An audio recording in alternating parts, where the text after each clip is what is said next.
We spent some time this week marking the 50th anniversary of the March on Washington, and one of the most important speeches in the history of this country.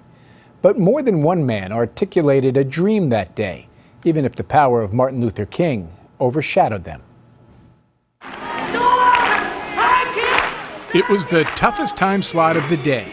Never mind having to follow Mahalia Jackson, the queen of gospel.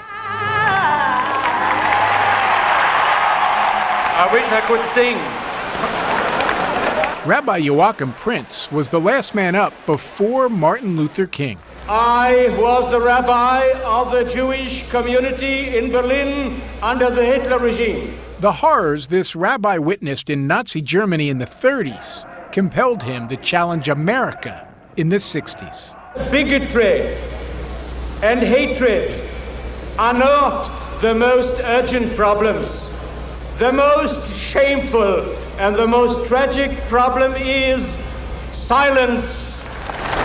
It was really marvelous to see 250,000 people. Rabbi Israel Dresner, a protege of Prince's, was standing just a few feet away on the podium that day and could feel the power of Prince's message ripple through the crowd. That really rang a bell because all sorts of clergy in America, they weren't racist, they weren't bigots personally, but they just kept their mouths shut. As the wise man once said, all it takes for evil to triumph is for good men to do nothing. Exactly. Prince was expelled from Germany in the late 30s and came to Newark, New Jersey. My friend, Rabbi Prince, where his congregation welcomed the young Dr. King twice. So there was a direct line between the Holocaust and the American civil rights struggle? Absolutely. Jews are opposed to injustice. We are opposed to hatred and bigotry and bias and racism and exploitation and so forth. And that's what we're supposed to be opposed to. America must not become a nation of onlookers.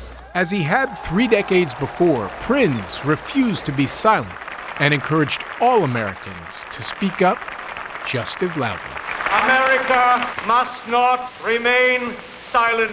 Not merely Black America. Rabbi Joachim Prince, 50 years ago this week.